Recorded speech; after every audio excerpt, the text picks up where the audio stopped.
Micturition అనేటటువంటి process అంటే urinary bladder లో యూరిన్ ఫిల్ అయిన తర్వాత మనకి 1.3 to 1.8 ml యూరిన్ అనేది స్టోర్ అయి ఉంటుందని చెప్పాం. సో మరి 1.3 ml యూరిన్ స్టోర్ అవగానే అక్కడ ఏమవుతుందంటే యూరినరీ బ్లాడర్ లో ఉన్నటువంటి ఆ స్ట్రెచ్ రిసెప్టార్స్ ఏవైతే ఉన్నాయో స్ట్రెచ్ గ్రాహకాలు అంటారు.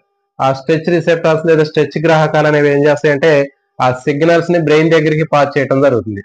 సో బ్రెయిన్ దగ్గర పాస్ చేయగానే వెంటనే మనకి ఏమవుతుందంటే అక్కడ నుంచి నెర్వ్స్ ద్వారా యూరినరీ బ్లాడర్ లోకి వచ్చేసి ఆ యూరినరీ బ్లాడర్ దగ్గర ఉన్నటువంటి మనకి అప్పర్ స్ఫింక్టర్ తర్వాత లోయర్ స్ఫింక్టర్స్ అనేవి రెండు ఉంటాయని చెప్పాం. బాహ్య ఏంటి దాని మనకి స్ఫింక్టర్ ఉందని చెప్పాం, యూరెథ్రల్ స్ఫింక్టర్, బాహ్య ప్రసేక సంవరణి, బాహ్య ప్రసేక సంవరణి లేకపోతే ఎక్స్టర్నల్ యూరెథ్రల్ స్ఫింక్టర్ తర్వాత ఇంటర్నల్ యూరెథ్రల్ స్ఫింక్టర్స్ అనేవి ఉన్నాయని చెప్పాం. సో అవి ఏం చేస్తాయంటే రిలాక్స్ అయ్యి యూరిన్ బయటికి ఎలిమినేట్ చేయడం జరుగుతుంది. సో ఈ విధంగా యూరిన్ ని బయటికి ఎలిమినేట్ చేసేటటువంటి ప్రాసెస్ ని ఏమని చెప్తారంటే మిక్చురేషన్ అని చెప్తారు. అయితే చెప్పాం మనం ఆల్రెడీ చిన్నపిల్లలు పెద్దవాళ్ళకి తీసుకున్నప్పుడు చిన్నపిల్లల్లో యూరినేషన్ అనేటటువంటి కంట్రోల్ ఉండదని చెప్పి వాళ్ళు యూరిన్ ఎప్పుడు పెడితే ఎక్కువ టైంలో వాళ్ళు యూరిన్ పాస్ చేస్తుంటారు. తర్వాత నైట్ టైం బెడ్ వెయిటింగ్ కూడా చేస్తుంటారని చెప్పాము. ఎందుకంటే మనకి పిల్లల్లో అప్పర్ లోయర్ ఏవైతే స్ఫింక్టర్స్ ఉన్నాయో యూరెథ్రల్ స్ఫింక్టర్స్, ప్రసేక సంవరణి, బాహ్య ప్రసేక సంవరణి, అంతర ప్రసేక సంవరణి అనేవి రెండు ఉంటాయని చెప్పాం. మరి చిన్నపిల్లల్లో రెండు కూడా బాహ్య అంతర ప్రసేక సంవరణి కండరాలు రెండు కూడా ఇన్వాలంటరీగా ఉంటాయి, నియంత్రణలో ఉండవు. సో కాబట్టి యూరినరీ బ్లాడర్ లో నిండిన తర్వాత ఆటోమేటిక్ బయటకి ఎలిమినేట్ అవుతుంటది. కానీ పెద్దవాళ్ళలో అప్పర్ స్ఫింక్టర్ ఏదైతే ఉందో అది మన కంట్రోల్లో ఉండదు, కానీ లోయర్ స్ఫింక్టర్ మాత్రం మనకి బాహ్య ప్రసేక సంవరణి ఏదైతే ఉందో అది మన కంట్రోల్లో ఉంటుంది. సో దాన్ని గుర్తుపెట్టుకోండి, అక్కడ స్ట్రెచ్ రిసెప్టార్స్ అనేవి రిసీవ్ చేసుకుంటాయి. నెక్స్ట్ యూరిన్ తీసుకున్నట్లయితే యూరిన్ లో మనకి ఇక్కడ 1.1 నుంచి 1.5 లీటర్స్ పర్ డే కి యూరిన్ ఎలిమినేట్ చేస్తాడని చెప్పాము. నెక్స్ట్ యూరిన్ కి pH వాల్యూ 6.6 ఉంటుందని చెప్పాము. ఇక్కడ ఉంటుంది. దీంట్లో 96% యూరిన్ ప్లస్ 2% 96% వాటర్ 2% యూరియా ఉంటుంది. దీంట్లో రోజుకి 25 నుంచి 30 గ్రామ్స్ యూరిన్ అనేది ఎలిమినేట్ చేయడం జరుగుతుంది. ఇది గుర్తుపెట్టుకోండి. ఒక రోజుకి మనం ఎలిమినేట్ చేసేటటువంటి యూరిన్ లో ఉండేటటువంటి యూరియా అనేది ఎంత ఉంటుంది అంటే 25 నుంచి 30 గ్రామ్స్ ఉంటుందండి. 25 గ్రాముల నుంచి 30 గ్రాముల యూరియాని మనం యూరిన్ ద్వారా ఎలిమినేట్ చేస్తూ ఉంటాం. ఇది ఒకటి గుర్తుపెట్టుకోండి. నెక్స్ట్ ఎక్సెసరీ ఎక్స్క్రిటరీ ఆర్గాన్స్, అనుబంధ విసర్జక అవయవాలు తీసుకున్నట్లయితే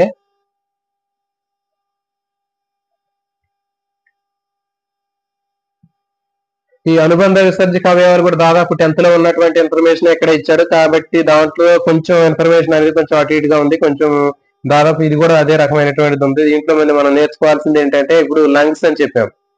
లంగ్స్ కూడా మనకి లంగ్స్ అనేవి ప్రైమరీ ఎక్సెసరీ ఆర్గాన్స్ కాదని, అంటే వాటికి ప్రత్యేకమైనటువంటి ప్రైమరీ ఫంక్షన్ అనేది ఉంటుందని చెప్పాం. రెస్పిరేషన్ దాంతో పాటు ఈ లంగ్స్ కూడా మరి ఎక్స్క్రెషన్ లో పార్టిసిపేట్ చేస్తాయని చెప్పాం. సో దీంట్లో మరి ఏం చేస్తాయంటే రోజుకి 18 లీటర్ల కార్బన్ డైఆక్సైడ్ ని బయటకి ఎలిమినేట్ చేస్తాయి. గుర్తుపెట్టుకోండి, లంగ్స్ అనేవి ఎంత మొత్తంలో కార్బన్ డైఆక్సైడ్ ని బయటకి ఎలిమినేట్ చేస్తాయి అంటే 18 లీటర్ల కార్బన్ డైఆక్సైడ్ ని ఒక రోజులో ఇవి బయటకి ఎలిమినేట్ చేయడం జరుగుతుంది.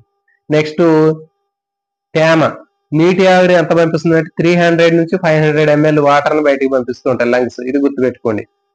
లంగ్స్ నుంచి ఒక రోజుకి కార్బన్ డైఆక్సైడ్ 18 ml, 18 లీటర్ల కార్బన్ డైఆక్సైడ్, తర్వాత 300 నుంచి 500 ml నీటిని బయటికి పంపిస్తూ ఉంటాయి లంగ్స్. నెక్స్ట్ లివర్ తీసుకున్నట్లయితే కాలేయం మన శరీరంలో లార్జెస్ట్ మనకి గ్లాండ్ అని చెప్పాము, అతి పెద్ద గ్రంథి అని చెప్పాము. తర్వాత లివర్ లో మనకేంటి ఆర్బీసీ లైఫ్ స్పాన్ కంప్లీట్ అయిపోయిన తర్వాత అవన్నీ కూడా లివర్ లోకి పోయిన తర్వాత దాంట్లో ఉన్నటువంటి హిమోగ్లోబిన్ బ్రేక్ అయిపోయి మనకి యూరోక్రోమ్, బైలురూబిన్, బైలువడ్డిన్ తయారవుతాయని చెప్పాం. ఆ యూరోక్రోమ్ అనేది మనకి యూరిన్ ద్వారా బయటికి పోయినప్పుడు యూరిన్ కి ఎల్లో కలర్ ఫార్మేషన్ అవుతుంది. తర్వాత బైలురూబిన్, బైలువడ్డిన్ అనేది మనకి డైజెస్టివ్ ట్రాక్ ద్వారా వచ్చేటప్పుడు ఆ ఫేకల్ మెటీరియల్ కి కలర్ ని ఫామ్ చేస్తూ ఉంటుంది. సో కాబట్టి ఇట్లా ఈ లివర్ లో ప్రొడ్యూస్ అయినటువంటి వేస్ట్ మెటీరియల్స్ కూడా ఇవి బయటకి ఎలిమినేట్ చేస్తూ ఉంటుంది. కాబట్టి లివర్ కూడా ఒక ఎక్సెసరీ ఎక్స్క్రిటరీ ఆర్గానే. నెక్స్ట్ స్కిన్ తీసుకున్నట్లయితే స్కిన్ లో మనకి స్వెట్ గ్లాండ్స్, సెబేషియస్ గ్లాండ్స్ ఉంటాయని చెప్పాం. స్వెట్ గ్లాండ్స్ స్వెట్ ని ఎలిమినేట్ చేస్తూ ఉంటాయి. దీంతో పాటు సోడియం క్లోరైడ్, యూరియా, లాక్టిక్ ఆమ్లం వీటిని కూడా విసర్జిస్తుందండి. ఇది గుర్తుపెట్టుకోండి. స్వేద గ్రంథులు లేదా చర్మం విసర్జించే పదార్థాల్లో ఉన్నటువంటివి ఏవి అని అడిగినప్పుడు చెమట, sweat, sodium chloride, urea, lactic ఆమ్లము, పైవన్నీ అని ఇచ్చినప్పుడు మీరు పైవన్నీ అనేటటువంటి ఆప్షన్ మీరు గుర్తుపెట్టుకోవాల్సినటువంటి అవసరం ఉంటుంది. ఎందుకు అంటే మనకి ఇక్కడ ఇచ్చినటువంటి బుక్ లో మనకి చెమటతో పాటు ఇది సోడియం క్లోరైడ్, కొద్దిగా యూరియా, తర్వాత లాక్టిక్ యాసిడ్ వీటన్నిటిని కూడా ఎలిమినేట్ చేస్తుంది. కాబట్టి పైవన్నీ అనేటటువంటి ఆప్షన్ పెట్టుకోవాలి. నెక్స్ట్ స్కిన్ లో ఇంకా సెబేషియస్ గ్లాండ్స్ లేకపోతే చర్మవస గ్రంథులు లేదా తైల గ్రంథులు ఉంటాయని చెప్పాం. ఇవి స్టెరాల్స్, హైడ్రోకార్బన్స్, వ్యాక్స్, తైలము, మైనము ఇట్లాంటి పదార్థాలను బయటికి ఎక్స్క్రీట్ చేస్తూ ఉంటాయి. నెక్స్ట్ ఆర్టిఫిషియల్ కిడ్నీ, కృత్రిమ మూత్రపిండం తీసుకున్నట్లయితే సేమ్ 10th క్లాస్ లో ఎట్లా ఉందో అదే రకమైనటువంటి ఇన్ఫర్మేషన్ అనేది ఇక్కడ ఉందండి. అయితే దీంట్లో కొంచెం ఏమి ఇచ్చాడంటే సేమ్ ఒక రేనల్ ఆర్టరీ, వృక్క శరీరంలో ఉన్నటువంటి ఒక ధమని ఆర్టరీ ద్వారా రక్తాన్ని బయటికి తీస్తాము. దానికి హెపారిన్ అంటే యాంటీ కోయాగ్యులెంట్ అని రక్త స్కందన పదార్థం అనే దాన్ని కలుపుతామని చెప్పాము. సో సేమ్ ఇక్కడ కూడా అదే ఉంది. కలిపిన తర్వాత ఆ డయలైజింగ్ బాక్స్ ఏదైతే ఉందో డయలైజర్ బాక్స్ లో పంపించినప్పుడు దాంట్లో సెల్లోపియన్ ట్యూబ్స్ అనేవి ఉంటాయని చెప్పాము. ఆ సెల్లోపియన్ ట్యూబ్స్ లో మొత్తం సర్క్యులేట్ అవుతూ బ్లడ్ వెళ్ళిపోతూ ఉంటుంది. వెళ్ళిపోయిన తర్వాత దాని చుట్టూ ఉండేటటువంటి డయలైజింగ్ ఫ్లూయిడ్ ఏదైతే ఉందో అది ఆ బ్లడ్ లో ఉన్నటువంటి నైట్రోజన్ వేస్ట్ మెటీరియల్స్ రీఅబ్జర్వ్ చేసిద్ది. ఓకే, సేమ్ ఇది కూడా ఇదే రకమైన ఇన్ఫర్మేషన్ ఉంది. ఇంకేంటి, ఇక్కడ 2 నుంచి 6 గంటల్లో మనకి డయాలసిస్ ప్రాసెస్ అనేది కంప్లీట్ అవుతుంది. సో ఇది దీంట్లో ఉన్నటువంటి సేమ్ ప్రాసెస్. నెక్స్ట్ ఇది ఆర్టిఫిషియల్ కిడ్నీ అనేటటువంటిది టెంపరీ సొల్యూషన్ అని చెప్పాము. తాత్కాలికమైనటువంటి పరిష్కారం, కిడ్నీ ఫెయిల్ అయినటువంటి వాళ్ళకి తాత్కాలికమైనటువంటి పరిష్కారం అనేటటువంటిది ఏది కిడ్నీ, ఆర్టిఫిషియల్ కిడ్నీ. మరి పర్మనెంట్ సొల్యూషన్ ఏది అంటే కిడ్నీ ట్రాన్స్ప్లాంటేషన్. ఆరోగ్యంగా ఉన్నటువంటి దగ్గర సంబంధం ఉన్నటువంటి బంధువులు ఎవరైతే ఉంటారో వాళ్ళలో ఉన్నటువంటి కిడ్నీని ట్రాన్స్ప్లాంటేషన్ చేసేటటువంటి ఈ ప్రాసెస్ ని కిడ్నీ ట్రాన్స్ప్లాంటేషన్ అంటారు. అదే తెలుగులో అయితే మూత్రపిండ ప్రతిరూపణ అంటారండి. మూత్రపిండ ప్రతిరూపణ అనే పదాన్ని గుర్తుపెట్టుకోవాలి. సో ఇది దగ్గర సంబంధం ఉన్నటువంటి బంధువుల దగ్గర నుంచి ఆ కిడ్నీ ట్రాన్స్ప్లాంటేషన్ చేస్తారు. కానీ ఇప్పుడు ఉన్నటువంటి పరిస్థితుల్లో దగ్గర సంబంధం ఉన్నటువంటి వాళ్ళే కాకుండా బయట ఉన్నటువంటి ఎవరైనా అన్రిలేటెడ్ పీపుల్ నుంచి కూడా కిడ్నీ ట్రాన్స్ప్లాంటేషన్ చేయొచ్చు. అంటే ఎందుకంటే ఇప్పుడు టెక్నాలజీ అనేది బాగా పెరిగింది కాబట్టి ఎవరి నుంచి అయినా కానీ ఆర్గాన్ని మనం తీసుకున్నా కానీ అది ఆర్గాన్ రిజెక్షన్ అనేది జరగదు, అవే తిరస్కరణ అనేది జరగకుండానే అది సెట్ అవుతుంది. మరి ఇప్పుడు నెక్స్ట్ కొన్ని డిసీజెస్ అనేవి ఇక్కడ ఇవ్వడం జరిగిందండి. ఆ డిసీజెస్ గురించి చూద్దాం. ఇవి కూడా చాలా ఇంపార్టెంట్. 10th క్లాస్ లో మనకి ఒకటి యూరేమియా ఒకటే ఇచ్చాడు. మరి ఇక్కడ కూడా యూరేమియాతో పాటు ఇంకొక 3 డిసీజెస్ ఇచ్చాడు. ఆ 3 డిసీజుల గురించి ఇక్కడ చూద్దాం. ఫస్ట్ యూరేమియా. మరి చూడండి, యూరేమియా అనేటటువంటిది ఎట్లా వస్తుంది అంటే ఆల్రెడీ మనం ఇంతకుముందు చెప్పాం. మనం ఆ యూరేమియా అంటే మనకి బ్లడ్ లో ఎక్సెస్ ఆఫ్ వాటర్ స్టోర్ అయి ఉంటుందని చెప్పాను. అదనంగా నీరు శరీరంలో పోగవుతుందని చెప్పే ఎక్స్ట్రా వేస్ట్ మెటీరియల్స్ బ్లడ్ లో ఫిల్ అవుతాయని చెప్పాము. తర్వాత ఆ patient will be week and tired అని చెప్పాం. బాగా బలహీనంగా నీరసంగా ఉంటాడు, అలసట కలిగి ఉంటాడని చెప్పిన తర్వాత swelling of legs and hands, కాళ్ళు చేతులు ఉబ్బిపోయి ఉంటాయని చెప్పాం. సో ఇవి దానికి సంబంధించినటువంటి సిమ్టమ్స్. తర్వాత మరి ఇది ఎందుకు వస్తుంది అంటే హై బీపీ వల్ల కానీ లేకపోతే హై షుగర్, అధిక మధుమేహం వల్ల కానివ్వండి, లేకపోతే అధికమైనటువంటి బీపీ వల్ల, హై బీపీ హై షుగర్ వల్ల వస్తుందండి, గుర్తుపెట్టుకోండి. ఆ యూరేమియా అనేటటువంటిది ఎందుకు వస్తుందంటే హై బీపీ వల్ల కానీ లేకపోతే హై షుగర్ వల్ల కానీ, తర్వాత కిడ్నీకి వచ్చేటటువంటి బ్లడ్ వెజల్స్ ఏమైనా బ్లాక్ అయినా కానీ, సో ఇలాంటి సందర్భాల్లో మనకి యూరేమియా అనేది రావడం జరుగుతుంది. సో మరి దీనివల్ల ఏం చేస్తారంటే ఆర్టిఫిషియల్ కిడ్నీ ఏదైతే ఉందో హీమోడయాలసిస్, ఆ ప్రాసెస్ ద్వారా వీళ్ళకి యూరేమియా వచ్చినటువంటి పేషెంట్స్ ఎవరైతే ఉన్నారో వాళ్ళ బ్లడ్ ని ప్యూరిఫికేషన్ చేయడం జరుగుతుంది. ఈఎస్ఆర్డి అని చెప్పి end stage renal disease. Next ఇంకొక 3 రకాలైనటువంటివి ఉన్నాయి. ఈ 3 రకాలైనటువంటివి చూద్దాం. వృక్క క్యాలిక్యులై, ఇది కూడా ఒక రకమైనటువంటి డిసీజ్ అంటే కిడ్నీస్ సంబంధించింది. ఏంటంటే మనం అందరికీ తెలుసు కిడ్నీలో రాళ్లు ఏర్పడుతున్నాయి అని చెప్తాం, అంటే కిడ్నీలో స్టోన్స్ అని చెప్తూ ఉంటాం. మరి ఆ యూరినరీ ట్రాక్ ఏదైతే ఉందో ఆ యూరినరీ ట్రాక్ లో మనకి కాల్షియం ఆక్సిలేట్స్ కానివ్వండి లేకపోతే యూరిక్ యాసిడ్ కానీ ఆక్సిలేట్స్ కానీ ఇవి ఎక్కువగా పోగైనప్పుడు ఏమవుతాయి అంటే అవన్నీ కూడా క్రిస్టల్స్ లాగా తయారవుతాయి. క్రిస్టల్స్ లాగా తయారై ట్రాక్ లో అడ్డుపడి మలినాల్లాగా అడ్డుపడతాయి. సో వీటిని ఏమంటారంటే మూత్రపిండాల్లో రాళ్లు ఏర్పడ్డాయి అని చెప్తుంటాం మనంతా. సో కాబట్టి వాటిని మూత్రపిండంలో రాళ్లు ఏర్పడటాన్ని ఏమంటారంటే వృక్క క్యాలిక్యులై, రీనల్ క్యాలిక్యులై అని గుర్తుపెట్టుకోండి. మరి ఇవేంటి అంటే ఎక్కువ మన డీహైడ్రేషన్ వల్ల, అంటే నీళ్లు సరిగా తాగకపోవటం వల్ల మనకి ఆ ట్రాక్ లో ఆ యూరినరీ ట్రాక్ ఏదైతే ఉందో మూత్ర మార్గంలో యూరిక్ యాసిడ్ కానివ్వండి, లేకపోతే ఇంకా ఆక్సిలేట్స్ కానీ, క్రిస్టల్స్ కానీ ఇవన్నీ కూడా అక్యుములేట్ అయిపోయి అవి బ్లాక్స్ లాగా అయిపోయి చిన్న చిన్న స్ఫటికాలు గల్లుల్లాగా, ఉప్పు గల్లుల్లాగా తయారవుతాయి. వీటిని మూత్రపిండంలో రాళ్ళు అంటారు. మరి వృక్క క్యాలిక్యులై అనే దాన్ని ఎట్లా గుర్తుపెట్టుకోవాలంటే చూడండి, కిడ్నీలో రాళ్ళు వచ్చినప్పుడు చాలా మంది డాక్టర్లు ఏం చేస్తారంటే ఆ రాళ్ళను తీసి అతనికి చూపించినప్పుడు ఆ పేషెంట్ కి ఎన్ని ఉన్నాయో ఏంటి అని కౌంట్ చేసుకుంటూ ఉంటారు. సో కాబట్టి క్యాలిక్యులేషన్ చేసుకుంటారు. అట్లా గుర్తుపెట్టుకోండి. వృక్క క్యాలిక్యులై అంటే ఆ కిడ్నీలో ఉన్నటువంటి రాళ్ళని క్యాలిక్యులేషన్ చేసుకోవడం అని గుర్తుపెట్టుకోండి. ఎన్ని రాళ్ళు ఉన్నాయి, 2 ఉన్నాయా 3 ఉన్నాయా అనేవి ఆ డాక్టర్ సర్జరీ చేసి వాటిని తీసినప్పుడు కౌంట్ చేసుకుంటారు. అట్లా కౌంట్ చేసుకొని ఎన్ని ఉన్నాయి అనేది చెప్పుకుంటారు. దాన్ని గుర్తుపెట్టుకోవడానికి ఒక కోడ్ ఇది, వృక్క క్యాలిక్యులై అంటే స్టోన్స్ ని క్యాలిక్యులేట్ చేసుకోవటం అని గుర్తుపెట్టుకోండి. దీనికి కారణం ఏంటంటే డిహైడ్రేషన్. మరి దీంట్లో ఆ స్ఫటికాలు ఏర్పడేటటువంటి పదార్థాలు ఏంటి అంటే uric acid, oxalates. Next గ్లామరూలో nephritis.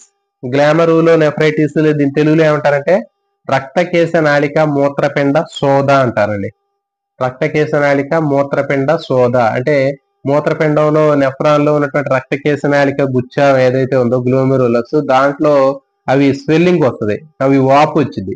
దాంట్లో అంటే నెఫ్రాన్ లో ఉండే బ్లడ్ వెజిల్స్ ఏవైతే ఉన్నాయో అంటే అభివాహి వృక్కధమని కానివ్వండి, లేకపోతే గ్లోమెరులస్ కానివ్వండి, అపవాహి వృక్కధమనికి కానీ వాటిలో వాపు వచ్చినప్పుడు, స్వెల్లింగ్ వచ్చినప్పుడు వచ్చేటటువంటి పరిస్థితిని ఏమంటారంటే గ్లోమరులో నెఫ్రైటిస్ అంటారు. రక్తకేశ నాళిక మూత్రపిండ శోధ అంటారు. మరి దీనికి కారణం ఏంటి అంటే ఎక్కువ బ్యాక్టీరియా కానివ్వండి, ఇంకా వైరస్ కానీ వీటి వల్ల ఎక్కువగా అవడానికి అవకాశం ఉంటుంది. కొన్ని మెడిసిన్స్ కానీ కొన్ని పారాసైట్స్ వల్ల కానీ వస్తుంది. సో గుర్తుపెట్టుకోండి, గ్లామరూలో నెఫ్రైటిస్ అనేటటువంటిది ఈ క్రింది వాటిలో దేని వల్ల వస్తుంది? బ్యాక్టీరియా, వైరస్, పరాన్నజీవులు, తర్వాత మెడిసిన్స్, తర్వాత షుగర్. సో ఇవన్నీ కూడా ఉంటాయి, అన్ని గుర్తుపెట్టుకోండి, అన్నిటి వలన కూడా రావచ్చు. నెక్స్ట్ రేనల్ ఫెయిల్యూర్, మూత్రపిండం వృక్క వైఫల్యం అంటారు. మరి ఈ కంప్లీట్ గా మూత్రపిండాలు పనిచేయనటువంటి ఈ పరిస్థితిని వృక్క వైఫల్యం లేదా రేనల్ ఫెయిల్యూర్, కిడ్నీ ఫెయిల్యూర్ అని చెప్పాం. మరి ఇది ఎట్లా గుర్తుపట్టవచ్చు అంటే బ్లడ్ లో ఉన్నటువంటి సీరం క్రియాటిన్ అనేటటువంటిది ఏదైందో దాని యొక్క పర్సెంటేజ్ అనేది ఎక్కువగా ఉంటది. ఆ సీరం క్రియాటిన్ పర్సెంటేజ్ ని బట్టి ఆ కిడ్నీలు ఫెయిల్ అయినాయి అని తెలుసుకోవచ్చు. ఓకే అండి, ఇది దీనికి సంబంధించినటువంటి ఇన్ఫర్మేషన్. నెక్స్ట్ ఇంకొకటి చూడండి, మనకి రక్తకేశ నాళిక గుచ్చం అంటే మూత్రం ఏర్పడేటటువంటి విధానంలో బహుమనసు గుళికల రక్తం అనేది వడపోత ప్రక్రియకు గురవుతుందని చెప్పాం. రక్తకేశ నాళిక గుచ్చం లేదా గ్లోమరులస్ లో రక్తము వడపోత ప్రక్రియ జరిగేటప్పుడు రక్త పీడనం ఉంటుందని చెప్పాం. మనకి నికర పీడనం అని చెప్పాం కదా. ఆ పీడనం ఎప్పుడైతే తగ్గిందో, పీడనం ఎక్కువగా ఉంటేనే ఆ ప్రాసెస్ జరుగుతుందండి. మరి పీడనం తగ్గిపోయింది అనుకోండి ఒక్కోసారి, అప్పుడు ఏం జరుగుతుంది అంటే ఎప్పుడైతే ఆ రక్తకేశ నాళిక గుచ్చంలో రక్త పీడనం లేదా గాలన రేటు పడిపోయిందో చెప్పాం మనం, ఒక నిమిషానికి 125 ml పర్ మినిట్ అని చెప్పాం. ఒక నిమిషానికి 125 ml ఆ గాలనం అనేది జరగాలి, ఫిల్టరేషన్ ప్రాసెస్ జరగాలి. మరి అంతకంటే తగ్గింది అనుకోండి, ప్రెజర్ తక్కువ అయితే తగ్గిపోతుంది, ఆ ఫిల్టరేషన్ రేట్ అనేది తగ్గిపోయింది. మరి అలాంటి టైంలో మళ్ళీ ఆ రేట్ తగ్గిపోయినప్పుడు మళ్ళీ ఆ ప్రెజర్ ని ఇంక్రీజ్ చేయడం కోసం మనకి ఏం జరుగుతుంది అంటే ఇక్కడ చూడండి, జెక్స్ట్రా గ్లోమరులార్ సెల్స్ అనేవి ఉంటాయి. కిడ్నీలో ఉన్నటువంటి జెక్స్ట్రా గ్లోమరులార్ కణాలు అనేవి ఏం చేస్తాయంటే రెనిన్ అనే ఎంజైమ్ ని విడుదల చేస్తాయి. చాలా చాలా ఇంపార్టెంట్. కిడ్నీలో ఉన్నటువంటి జెక్స్ట్రా గ్లోమరులార్ అనేటటువంటి కణాలు ఏం చేస్తాయి అంటే రెనిన్ అనే ఎంజైమ్ ని ప్రొడ్యూస్ చేస్తాయి. మరి ఆ ప్రొడ్యూస్ చేసినటువంటి రెనిన్ అనేటటువంటి ఎంజైమ్ యాంజియోటెన్సినోజన్ అనేటటువంటి దాన్ని యాంజియోటెన్సిన్ గా మారుస్తుంది. రెనిన్ ఏం చేసిందంటే యాంజియోటెన్సినోజన్ ని యాంజియోటెన్సిన్ గా మారుస్తుంది, యాంజియోటెన్సిన్ 1 గా మారుస్తుంది. గుర్తుపెట్టుకోండి, కిడ్నీలో ఉన్నటువంటి జెక్స్ట్రా గ్లోమరులార్ సెల్స్ అనేవి రెనిన్ అనే ఎంజైమ్ ని ప్రొడ్యూస్ చేస్తాయి. ఇప్పుడు ఎంజైమ్ ఏం చేస్తుందంటే ఎప్పుడైతే ఆ రక్తపీడనం గుచ్చగాలనం రేటు పడిపోయిందో, లేకపోతే ఆ ప్రెజర్ తగ్గిపోయిందో, వెంటనే ఆ జెక్స్ట్రా గ్లోమరులార్ సెల్స్ అనేవి ఏం చేస్తాయంటే రెనిన్ అనే ఎంజైమ్ ని ప్రొడ్యూస్ చేస్తాయి. ఆ రెనిన్ అనే ఎంజైమ్ ఏం చేస్తుందంటే రెనిన్ అది ఏం చేస్తుందంటే యాంజియోటెన్సినోజన్, గుర్తుపెట్టుకోండి, యాంజియోటెన్సినోజన్ ని యాంజియోటెన్సిన్ గా కన్వర్ట్ చేసింది. Angiotensinogen is converted into angiotensin 1, angiotensin 1 గా కన్వర్ట్ చేస్తుంది. ఏది? రెనిన్. ఓకే, మరి ఇప్పుడు ఈ యాంజియోటెన్సిన్ 1 అనేది ఏం చేస్తుంది అంటే ఇంకొక ఎంజైమ్ ఉంటుంది, యాంజియోటెన్సిన్ 1 అనేది యాంజియోటెన్సిన్ 2 గా కన్వర్ట్ అవుతుంది. మరి అట్లా 1 ని 2 గా కన్వర్ట్ చేసేది ఏది అంటే angiotensinogen converting enzyme, angiotensin converting enzyme అనేటటువంటిది యాంజియోటెన్సిన్ 1 ని 2 గా కన్వర్ట్ చేయడం జరుగుతుంది. సో ఈ విధంగా యాంజియోటెన్సిన్ 2 ఏర్పడిన తర్వాత ఇదేం చేసిద్దంటే ఎడ్రినల్ గ్లాండ్ లో ఉన్నటువంటి కార్టెక్స్ ని స్టిమ్యులేట్ చేసిద్ది. ఎడ్రినల్ గ్లాండ్ లో ఉన్న కార్టెక్స్ ని స్టిమ్యులేట్ చేసి ఎడ్రినలిన్ అనే హార్మోన్ ని ప్రొడ్యూస్ చేస్తుంది. ఎప్పుడైతే ఎడ్రినలిన్ అనే హార్మోన్ ప్రొడ్యూస్ అయిద్దో అప్పుడు అది డిస్టల్ కన్వాల్యూటెడ్ ట్యూబ్యూల్ తర్వాత కలెక్టింగ్ డక్ట్స్ లో సోడియం ని అబ్జార్బేషన్ చేసేటట్టు చేసింది. డిస్టల్ కన్వాల్యూటెడ్ ట్యూబ్యూల్ అంటే దూరస్థ సంవలిత నాళిక తర్వాత కలెక్టింగ్ డక్ట్స్ సంగ్రహణ నాళాల్లో సోడియం ని రీఅబ్జార్ప్షన్ పునఃశోషణం చేయడానికి ఉపయోగపడేటట్లు చేస్తుంది. సో అప్పుడు ఏమవుతుందంటే మళ్ళీ ఆ రక్తకేశ నాళిక గుచ్ఛంలో రక్తపీడనం అనేది సరిపోని ఉంటుంది. అక్కడ గాలన రేట్ అనేది నార్మల్ గా రావడం జరుగుతుంది. సో ఈ ప్రాసెస్ ఏమంటారంటే రెనిన్ యాంజియోటెన్సిన్ ఆల్డోస్టిరాన్ సిస్టమ్ అంటారు. రెనిన్ యాంజియోటెన్సిన్ ఆల్డోస్టిరాన్ సిస్టమ్ అంటారు. రెనిన్ యాంజియోటెన్సిన్ వ్యవస్థ అంటారు. అర్థమైంది కదా. సో ఫస్ట్ మనకి చూడండి రక్తకేశ నాళిక గుచ్ఛంలో ఎక్కడైతే ప్రెజర్ తక్కువైనప్పుడు జక్స్ట్రా గ్లోమరులార్ సెల్స్ అనేవి అవి ఏం ప్రొడ్యూస్ చేస్తాయంటే రెనిన్ అనే ఎంజైమ్ ప్రొడ్యూస్ చేస్తాయి. ఈ రెనిన్ అనేటటువంటి ఎంజైమ్ యాంజియోటెన్సినోజన్ ని యాంజియోటెన్సిన్ 1 గా కన్వర్ట్ చేసింది. మరి నెక్స్ట్ ఈ యాంజియోటెన్సిన్ 1 అనేది యాంజియోటెన్సిన్ 2 గా మారింది. యాంజియోటెన్సిన్ 1 ని 2 గా మార్చేది ఏది అంటే angiotensin converting enzyme. Angiotensin converting enzyme అనేటటువంటిది యాంజియోటెన్సిన్ 1 ని యాంజియోటెన్సిన్ 2 గా కన్వర్ట్ చేసింది. ఇప్పుడు ఈ యాంజియోటెన్సిన్ 2 ఏం చేసింది అంటే ఎడ్రినల్ గ్లాండ్ లో ఉన్నటువంటి కార్టెక్స్ ని స్టిమ్యులేట్ చేసి దాని నుంచి ఎడ్రినలిన్ అనే హార్మోన్ రిలీజ్ అయ్యేటట్టు చేసింది. సో ఇప్పుడు ఆ ఎడ్రినలిన్ అనేటువంటి హార్మోన్ డిస్టల్ కన్వాల్యూటెడ్ ట్యూబ్యూల్ తర్వాత కలెక్టింగ్ డక్ట్స్ లో సోడియం అయాన్ని రీఅబ్జార్ప్షన్ చేసేటట్లు చేస్తే మళ్ళీ అక్కడ ఏమవుతుందంటే అక్కడ ఆ గాలన రేట్ అనేది ఇంక్రీజ్ అవుతుంది. సో దీన్ని రెనిన్ యాంజియోటెన్సిన్ ఆల్డోస్టిరాన్ సిస్టమ్ అంటారు.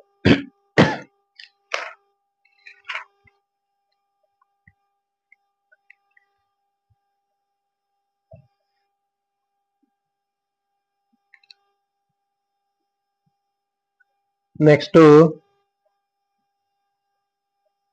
ప్రతి ప్రవాహక వ్యవస్థ అనేటటువంటిది అవుతుంటుందండి. కౌంటర్ కరెంట్ మెకానిజం అంటారు. కౌంటర్ కరెంట్ మెకానిజం అంటే చూడండి ఇప్పుడు మనకి ఇది లూప్ ఆఫ్ హెన్లీ.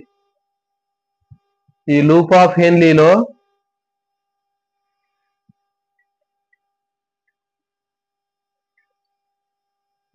చూడండి ఇది లూప్ ఆఫ్ హెన్లీ.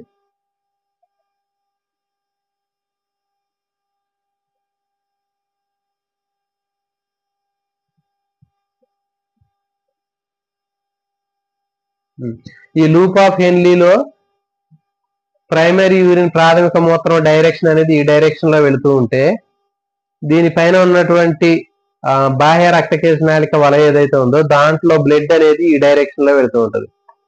సో కాబట్టి ఆపోజిట్ డైరెక్షన్ లో ప్రైమరీ యూరిన్ తర్వాత రక్తం అనేది సర్క్యులేట్ అవుతూ ఉంటాయి. సో అట్లా అవటం వల్ల ఏమవుతుందంటే అందులో ఉండే మెటీరియల్ సబ్స్టెన్సెస్ ఎక్స్చేంజ్ అనేది పర్ఫెక్ట్ గా జరుగుతుంది. సో దీన్ని ఏమంటారంటే కౌంటర్ కరెంట్ మెకానిజం అంటారు. ప్రతి ప్రవాహక సూత్రం అంటారు. ఇది గుర్తుపెట్టుకోండి.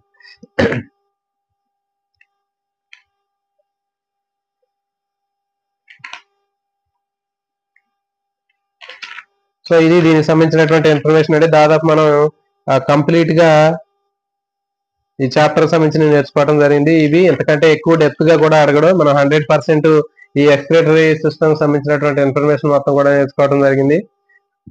నెక్స్ట్ మనం దీని తర్వాత చాప్టర్ చూద్దామండి. దీని తర్వాత చాప్టర్ తీసుకున్నట్లయితే మనకి నర్వస్ సిస్టమ్ ఉంటుంది అనుకుంటా. నర్వస్ సిస్టమ్ చదువుకొని 10th క్లాస్ చదువుకొని దానికి రిలేటెడ్ గా ఇంటర్మీడియట్ లో ఉన్నటువంటి చాప్టర్ మనం డిస్కస్ చేసినట్లయితే మనకి చాలా ఈజీగా ఉంటుంది. కొంతమంది డైరెక్ట్ గా ఇంటర్మీడియట్ చెప్పండి అంటున్నారు. కాబట్టి మనకి ఎవరికైనా సరే ఇప్పుడు 10th మనం నేర్చుకుని దాన్ని స్టాండర్డ్ గా మనం నేర్చుకుంటే చాలా ఈజీగా ఉంటుంది. కాబట్టి మనకి మిత్రులందరికీ కూడా బాగా యూజ్ అయ్యేటట్లుగా ముందుగా ఇంటర్మీడియట్ చదువుకుని తర్వాత ముందు 10th చదువుకుని తర్వాత ఇంటర్మీడియట్ ని చదువుకున్నాం. ఇక్కడ ఇంకొక బిట్ ఒకటి మిగిలిపోయింది.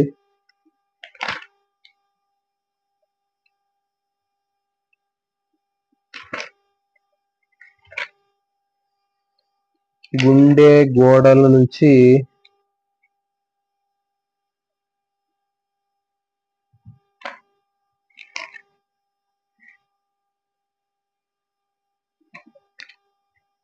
తర్వాత గుర్తుపెట్టుకోండి సంగ్రహణ నాళాల్లో వాసోప్రెసిన్ అనేటటువంటి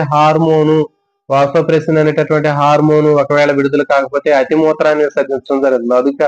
అధిక మూత్రాన్ని విసర్జించడం జరుగుతుంది. దీన్ని ఏమంటారంటే మనకి డయాబెటిస్ ఇన్సిపిడస్ అంటారు. అతి మూత్ర వ్యాధిని డయాబెటిస్ ఇన్సిపిడస్ అంటారు. అట్లా కాకుండా చక్కెర వ్యాధిని డయాబెటిస్ మిల్లిటస్ అంటారు. గుర్తుపెట్టుకోండి, చక్కెర వ్యాధిని డయాబెటిస్ మిల్లిటస్ అంటారు. ఇక్కడ అతిమూత్ర వ్యాధిని డయాబెటిస్ ఇన్సిపిడస్ అంటారు. ఇది vasopressin hormone, anti diabetic hormone, vasopressin hormone deficiency వల్ల వస్తుంది.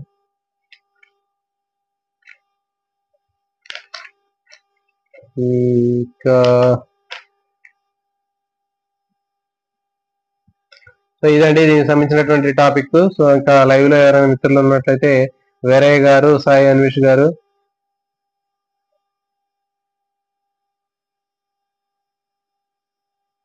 కృష్ణవేణి గారు, కోరి వలయము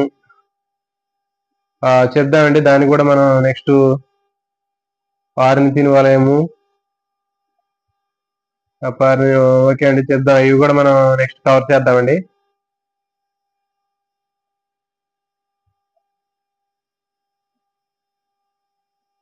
థ్యాంక్ యూ అండి. ఇది ఈ రోజు టాపిక్. మళ్ళీ నెక్స్ట్ టాపిక్ లో మళ్ళీ కలుద్దాం.